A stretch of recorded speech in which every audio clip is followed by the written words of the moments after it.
well thank you very much for taking a few moments to watch this video.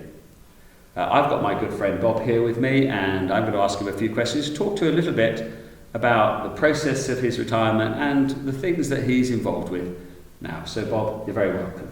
Thank you. Just talk a little bit about the process that led up to retirement for you. Well, I always had an ambition to retire early, not because I didn't enjoy the job I was doing.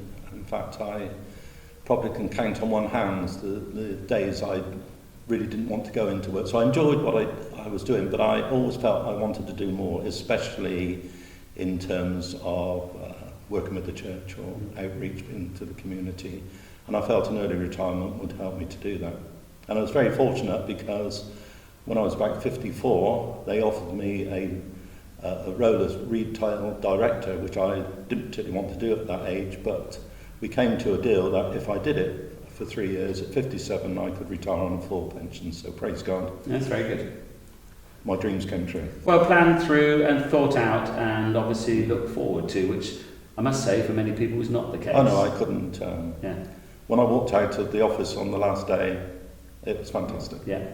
And so tell me, you've actually been involved for quite a few years now in lots of different projects and things. How do you use your time? Give us an idea. How do I use my time? Well, I do social things.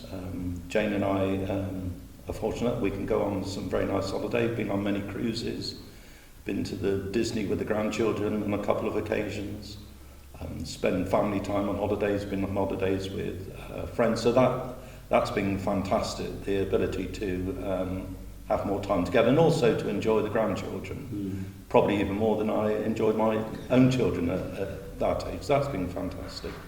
But it's also given me an opportunity to get involved with the things that I want to do. The amazing thing about retirement, especially if you're privileged like me, where your pension enables you to do the things that you want to do without having payment, is that you choose every morning what you want to do. So I worked 3 years with you at the church.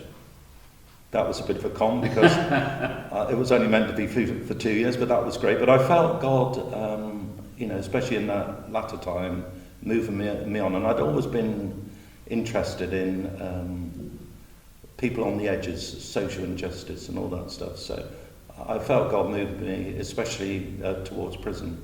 And so for the last 10 years, I've been going in and out of prison like 3 times a week. I went away and did a course at night school to enable me to tutor a restorative justice course.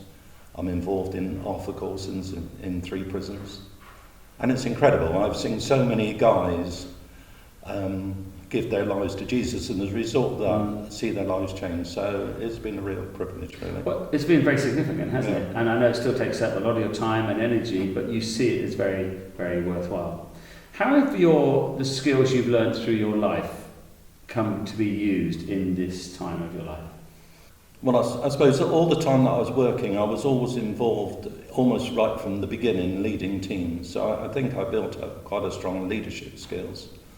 So that's been helpful in leading teams in prison. Also, I think I also learned good communication skills. So I'm able to talk to people, I think, of all ages and all backgrounds. And that's, I think, been quite helpful in what I've been led to do since. Okay, well, Bob, that's great. But I know that, knowing you personally, obviously your family is very important to you, and there's been ups and downs in your family life. Just talk a little bit about your family and your personal life during your retirement.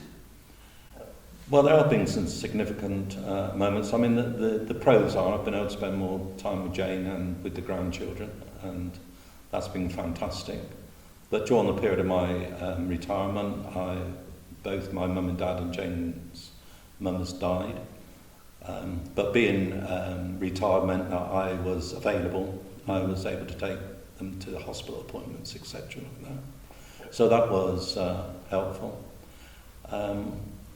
But recently, I suppose the most significant was that my eldest son, Richard, lost his partner, Karen, very quickly and unexpectedly. And that was quite devastating for the family. But again, it's good to be available Mm. to both to Richard and to my granddaughter Anna.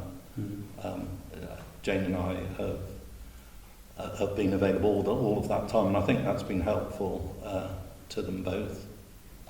And the other significant thing was in 2005 on a trip to Kenya with the youth team. I badly broke my ankle and had about 18 hours surgery on it, which meant that I'm now living with a disabled ankle. But praise God, it's not really made much difference.